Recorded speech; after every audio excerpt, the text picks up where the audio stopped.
Hello friends, welcome to Telugu audio story. ఈ ఛానల్ని కనుక మీరు ఫస్ట్ టైం చూస్తున్నట్లయితే ఛానల్ సబ్స్క్రైబ్ చేయండి, లైక్ చేయండి. అలాగే ఈ కథపై మీ ఒపీనియన్ని కమెంట్ రూపంలో తెలియచేయండి. ఇక కథలోకి వెళ్దామా? మన్నించిన ప్రణమ పార్ట్ 62 చూసే ముందు పార్ట్ 61 చూడండి. లింక్ డిస్క్రిప్షన్లో ఇవ్వడం జరిగింది. కనపడవు కానీ నువ్వు కూడా చాలా సెటైర్లు వేస్తావు కదా అని నవ్వాడు. మరి మీలాంటి వాళ్లకు అలాగే ఉండడం కరెక్ట్ అంది పల్లవి ముఖంలో ఎలాంటి ఎక్స్ప్రెషన్ లేకుండా. దానికి పల్లవి వైపే చూస్తూ అంటే ఇప్పుడేమంటావు అని అడిగాడు. ఏమంటాను, ఇద్దరం కలిసి టైంకి తిందాము, టైంకి పడుకుందాము, అలాగే టైంకి పని చేసుకుందాము. అంతేకాని మీ గురించి నేను ఆలోచించి నా గురించి మీరు ఆలోచించి ఇద్దరం హెల్త్లు పాడు చేసుకోవడం ఏమాత్రం కరెక్ట్ కాదు అంటారు. మీకేమైనా అర్థమవుతుందా? అత్తయ్య గారు మీ గురించి ఎంత బెంగ పెట్టుకున్నారో అని అనడంతో మమ్మీ నన్ను చాలా డేస్ నుండి చూస్తుందిలే పల్లవి, మమ్మీకి ఇదంతా అలవాటే అని అన్నాడు రాబర్ట్. ఆ మాటకు రాబర్ట్ వైపు కోపంగా చూసి మీరు అలా డిసైడ్ అయిపోవడం కరెక్ట్ కాదు. మీకు ఎన్నిసార్లు చెప్పినా వినట్లేదు కాబట్టి అత్తయ్య ఇంకేం చేయలేక సైలెంట్ అయిపోయారు. కానీ మీ ఆరోగ్యం విషయం గురించి ఎంత మదన పడ్డారో నాకు తెలుసు. అయినా ఒకరోజు నాతో లేకపోతే వాడి గురించి నేను ఫోన్ చేసి కనుక్కున్నాను. అలాంటిది ఇన్ని సంవత్సరాలుగా మిమ్మల్ని పెంచిన అత్తయ్యకు మీ పైన ఎంత ప్రేమ ఉండాలి మీరే ఆలోచించండి అని అనడంతో బాబోయ్, అత్తగారి గురించి కోడళ్ళు ఇంత పాజిటివ్గా మాట్లాడతారని నాకు నిన్ను చూస్తుంటే అర్థమవుతుంది అని అనగానే అంతమంది అత్తగారు కోడలను ఎక్కడ చూశారు మీరు అని అడిగింది. సీరియల్లో చూస్తాను కదా, మా అమ్మ సీరియల్ చూసేది, అందులో టిపికల్ అత్త క్యారెక్టర్. బాబోయ్, ఇంటికి వెళ్ళేసరికి ఆ సీరియల్ ముందు కూర్చొని ఒకవైపు ఏడుపటం ఇంకోవైపు తిట్టడం లాంటివి చూస్తూ ఉంటే మా నాన్న నేను ఇంటికి వెళ్ళే బదులు ఆఫీస్లోనే పడుకోవడం బెటర్ అని అనుకునేవాళ్ళం తెలుసా అని అనగానే మాకు అదే స్ట్రెస్ బస్టర్ అంతే అని అంది పల్లవి. అంటే నీకు కూడా సీరియల్ చూసే అలవాటు ఉందా అని గుండె మీద చేయి వేసుకుని అడగగానే తింటున్నదల్లా గట్టిగా నవ్వింది. ఎంత గట్టిగా నవ్వింది అంటే తనకు పొలమారడంతో మళ్ళీ రాబర్ట్ తనకు నీళ్లు తాగించి వీపు నిమిరి అంతెందుకు నవ్వుతున్నావో నాకు అర్థం కావట్లేదు అంటూ చిన్న పిల్లాళ్ళ అడగ్గా మీకు సీరియల్స్ అంటే అంత భయమా అని అంది. కొంచెం కాదు, చాలా చాలా భయం. చిన్నప్పటి నుండి మా అమ్మని చూస్తున్నాను కదా. బాబోయ్ వద్దులే, నీకు సీరియల్ చూసే అలవాటు ఉందా చెప్పు ఫస్ట్. ముందే తెలిస్తే ఇంటికి ఎప్పుడు రావాలని డిసైడ్ అయిపోతాను నేను అని అనగానే అంత కంగారు పడకండి, నాకు సీరియల్ చూసే అలవాటు లేదులే అని అంది. అమ్మయ్య, బతికించావు.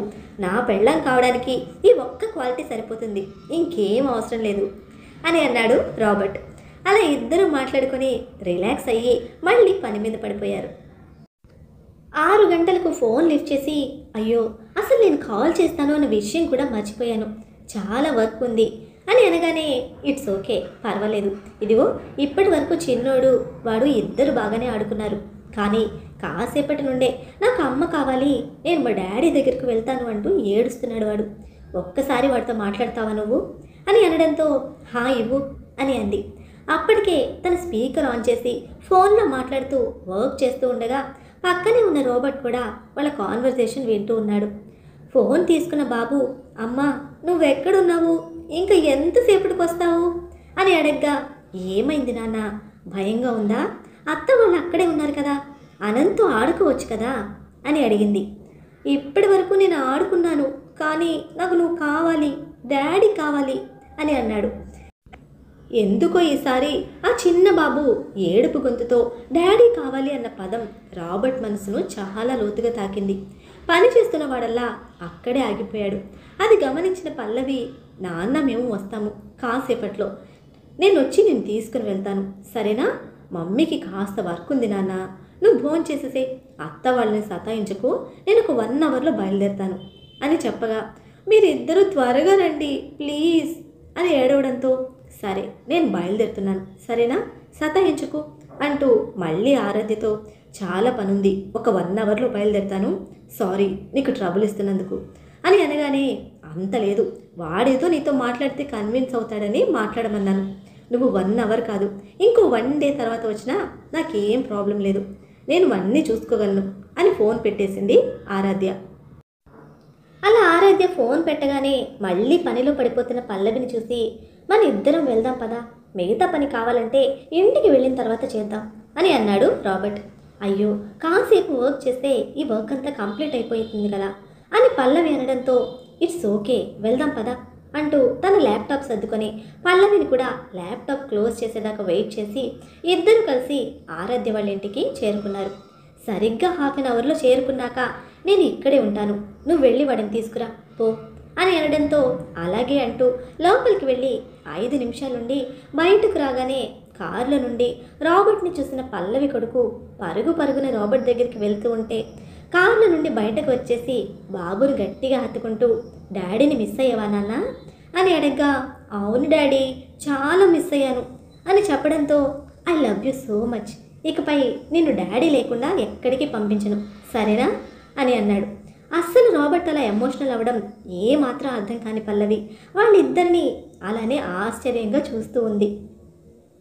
డాడీ, నేను ఈరోజు అనంత్ వాళ్ళ డాడీతో మార్నింగ్ కాసేపు ఆడుకున్నాను, చాలాసేపు నవ్వుకున్నాను తెలుసా. నేను ఎక్కడ దాక్కున్నానో తెలుసా, కిచెన్లో సింక్ దగ్గర దాక్కున్నాను, అసలు ఎంతకు దొరకలేదు, ఇంకా లాస్ట్కు అంకుల్ అవుట్ అయ్యారు అని అనడంతో ఓ నీకు అలా ఆడుకోవడం ఇష్టమా అని అడిగాడు రాబర్ట్. చాలా ఇష్టం డాడీ, నువ్వు కూడా నాతో అలా ఆడుకుంటావా అని సంతోషంగా ఆశ్చర్యంగా చాలా ఆతృతతో అడగ్గా తప్పకుండా మన ఇంటికి వెళ్ళిన తర్వాత ఆడుకుందాం సరేనా అంటూ పల్లవిని వెనకాల కూర్చోమని చెప్పి బాబును తన పక్కన కూర్చోపెట్టుకొని మాట్లాడుతూ ఉన్నాడు రాబర్ట్.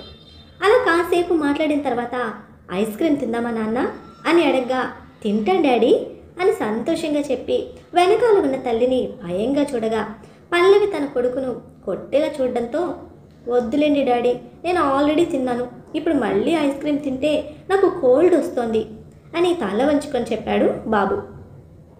పక్కనే ఉన్న బాబును అలాగే వెనకాలే ఉన్న పల్లవిని చూస్తూనే నువ్వు ఎవ్వరికీ భయపడాల్సిన అవసరం లేదు కన్నా, డాడీ చెప్తున్నాడు అంటే నీతో పాటు మమ్మీ కూడా వినాల్సిందే, సో నువ్వు అస్సలు టెన్షన్ పడకు సరేనా అని చెప్పడంతో అలాగే డాడీ అని చెప్పి ఓరకంటగా తల్లిని చూస్తూ ఉండగా బాబుని చూసిన పల్లవి నవ్వుకోగా నువ్వు వాడిని ఇలా భయపడితే నేను ఊరుకొని చెప్తున్నాను, ఎన్నిసార్లు చెప్పినా నీకు అర్థం కావడం లేదు అని అన్నాడు పల్లవిని రాబర్ట్. ఇది మరీ బాగుందండి, మీరు ఇలా మాట్లాడడం కరెక్ట్ కాదు, నేను వాడినేమనట్లేదు, అయినా వాడు ఈ మధ్యన ఐస్ క్రీమ్స్ ఎక్కువ తింటున్నాడు, కోల్డ్ కూడా అవుతుంది, స్కూల్కి కూడా వెళ్ళాలి, మీరు మర్చిపోయినట్టున్నారు, ఈరోజు ఆఫ్టర్నూన్ స్కూల్ నుండి కాల్ వచ్చింది, బాబుని ఎప్పుడు జాయిన్ చేస్తున్నారు అని అడిగారు అని అనగానే నేను స్కూల్కి వెళ్ళను మమ్మీ అని చిన్నగా ఏడవడం మొదలుపెట్టాడు బాబు. తను ఏదో కోపంగా చెప్పబోయి అంతలోనే పల్లవిని నువ్వు ఉండు అన్నట్లు అద్దంలో నుండే పల్లవిని చూసి నాన్న ఇప్పుడు మీ ఫ్రెండ్ అనంత్కి స్కూల్కి వెళ్తున్నాడు కదా అని అనడంతో అవును అని అన్నాడు. అలాగే మన ఇంటి పక్కన ఒక బాబు ఉంటాడు కదా, వాళ్ళు కూడా డైలీ స్కూల్కి వెళ్తారు, స్కూల్కి వెళ్ళొచ్చాక ఈవినింగ్ ఆడుకుంటారు, అయినా ఇప్పుడు నీకు మన ఇంట్లో ఫ్రెండ్స్ లేరు కదా, నువ్వు స్కూల్కి వెళ్ళావే అనుకో నీకు చాలామంది ఫ్రెండ్స్ ఉంటారు, అక్కడ వాళ్ళతో డైలీ మార్నింగ్ నుండి ఈవినింగ్ వరకు ఆడుకోవచ్చు, వచ్చాక కావాలంటే మన పక్కింటి వాళ్ళతో కూడా ఆడుకోవచ్చు, అదే ఇంట్లో ఉన్నావే అనుకో అమ్మాయి ఎలానో నాతో ఆఫీస్కి వచ్చేస్తుంది, నాన్నమ్మ ఒక్కతే ఉంటుంది, తాతయ్య కూడా ఉంటారు కాబట్టి నీకు కూడా బోర్గా ఉంటుంది కదా, ఎవ్రీ సాటర్డే సండే నేను బయటకు తీసుకువెళ్తాను, ఈ సాటర్డే మనం వండర్ వరల్డ్కి వెళ్దామా అని అడగ్గా నిజంగానా అని అనడంతో చెప్పాను కదా పక్కా వెళ్తున్నాము సరేనా అని చెప్పగానే సరే డాడీ అని అన్నాడు. అలా చిన్న పిల్లాడికి అర్థమయ్యేలా చెప్పిన రాబర్ట్ను మెస్మరైజింగ్గా చూస్తూ ఉన్న పల్లవి వైపు చూసి ఏంటి అన్నట్టుగా కళ్ళు ఎగరేయగా ఏం లేదు అన్నట్టుగా మొహం పక్కకు తిప్పుకొని విండోలో నుంచి బయటకు చూడసాగింది పల్లవి. ఈ అమ్మాయి ఏంటో నాకు అస్సలు అర్థం కాదు అనుకుంటూ వాళ్ళు వెళ్ళే దారిలో ఒక ఫేమస్ బేకరీ దగ్గరికి తీసుకుని వెళ్ళి వెనకాలన్న పల్లవిని చూస్తూ నువ్వు కూడా రా అని అడిగాడు. నేనెందుకు, మీరిద్దరూ వెళ్ళిరండి, నేను అక్కడికి వస్తే వాడు ఐస్ క్రీమ్ కొనడం చూస్తే నాకు కోపం వస్తుంది అని అనడంతో పర్వాలేదు నువ్వు కూడా రా అంటూ కార్ డోర్ ఓపెన్ చేయగా పల్లవి కూడా వెళ్ళింది. అలా ముగ్గురు వెళ్ళాక కొడుకునికి ఏమేం కావాలో అడగ్గా బాబు ఒక పెద్ద లిస్టు చెప్పడంతో కొడుకు వైపు కోపంగా చూస్తూ మీ డాడీ నీకు ఒక ఐస్ క్రీమ్ ఇప్పిస్తానన్నారు అంతే, దానికి నువ్వు ఇంత పెద్ద లిస్ట్ ఎందుకు చెప్తున్నావు అని కోప్పడగా పల్లవి వైపు కోపంగా చూస్తూ this is the last and final warning I'm giving to you Pallavi, నాకు అందరిలా ఎక్కువ పేషెన్స్ ఉండదు, మళ్ళీ మళ్ళీ చెప్పే అలవాటు కూడా నాకు లేదు, కాబట్టి నువ్వు అదుపులో ఉండు అని అనడంతో సరే మీ ఇష్టం అని అంది. అలా కొడుకు అడిగినవన్నీ తీసిపెట్టి పల్లవి వైపు చూసి నీకేమైనా కావాలా అని అడగ్గా రాబర్ట్ వైపు సాధించినట్లుగా చూస్తూ, నాకేం అవసరం లేదు, కొనిపెట్టారుగా అవన్నీ, మిగిలినవి నేను తీసుకుంటానులేండి అని అనడంతో పల్లవి పక్కకు వచ్చి, మరి నన్ను అంత పిసినారి వాడేనని అనుకోకు, ఏం కావాలో చెప్పు, ఇప్పిస్తాను అని అన్నాడు. డాడీ, మమ్మీకి దిల్ పసంద్ అంటే చాలా ఇష్టం అని అనడంతో, అదేంటి అని అడగ్గా, అక్కడ ఉంది అది అని చూపించగా పల్లవి వైపు ఆశ్చర్యంగా చూసి, ఇది ఇష్టమా నీకు అని అడిగాడు. ఏ, మీరు తినకపోతే వేరే ఎవ్వరికి ఇష్టం ఉండదా?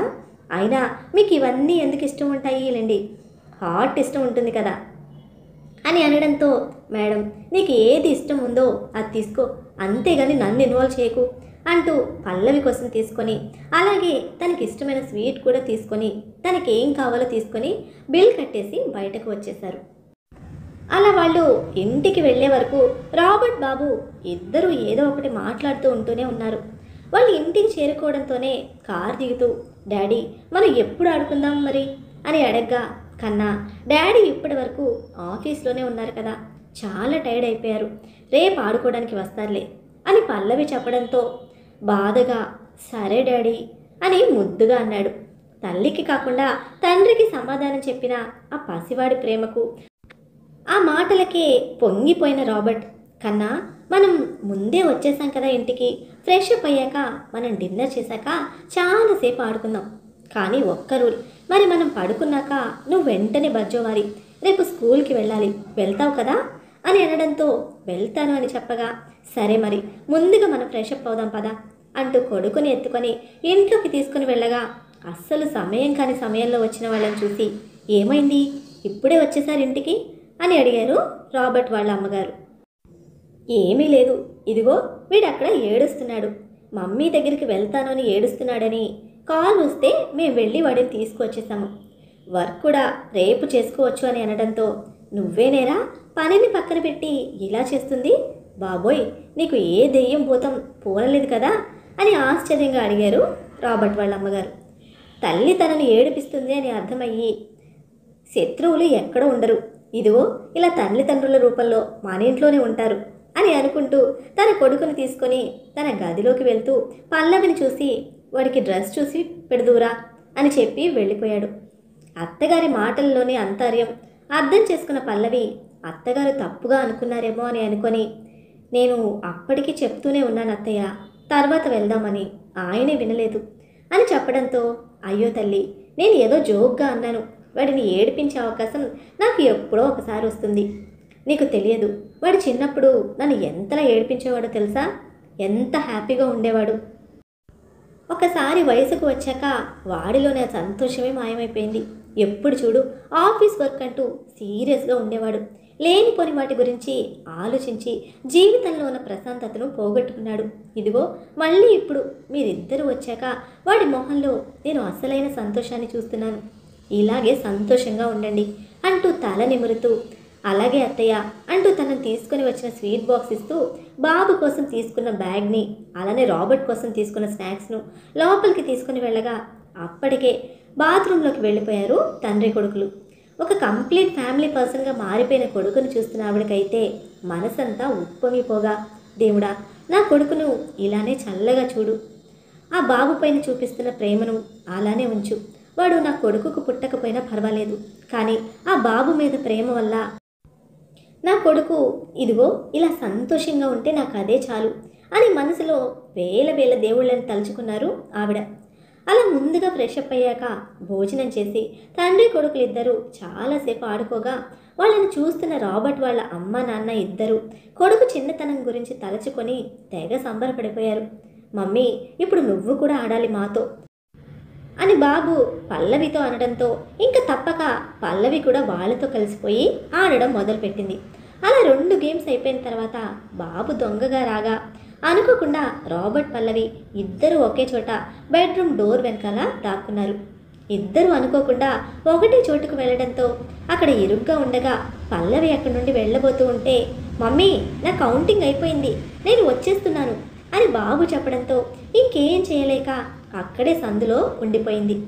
అలా వాళ్ళిద్దరూ అంత క్లోజ్గా ఉండడం మొదటిసారి అవ్వడంతో ఇక పల్లవికి అటు రాబర్ట్కు ఏదో తెలియని భయం అనిపిస్తూ ఉండగా, తన ఇబ్బందిని అర్థం చేసుకున్న రాబర్ట్ బయటకి వెళ్ళబోతూ ఉంటే అప్పుడే లోపలికి వస్తున్న బాబు డాడీ ఎక్కడున్నారు అని అడగడం గమనించి ఆగండి అని ఆపింది పల్లవి. అలా మరొక 2 నిమిషాలు ఇద్దరు అంత దగ్గరగా ఉన్నారు. అంతలోనే రాబర్ట్ మెల్లగా తెలియకుండానే తన పట్టును కోల్పోతూ తన 2 చేతులతో పల్లవి మొహాన్ని తన చేతిలోకి తీసుకున్నాడు. ఆ తర్వాత అతని చూపులు పల్లవి పెదవులపైన నిలిచిపోగా అది గమనించిన పల్లవి భయంతో చిన్నగా వణుకుతూ ఉంది. తనతో పాటు తన పెదవులు కూడా వణకటం మొదలు పెట్టగానే అది గమనించిన రాబర్ట్ ఏం చేస్తున్నాను అని అనుకుంటూ బయటకు వచ్చేసి కొడుకుకు దొరికిపోయాడు.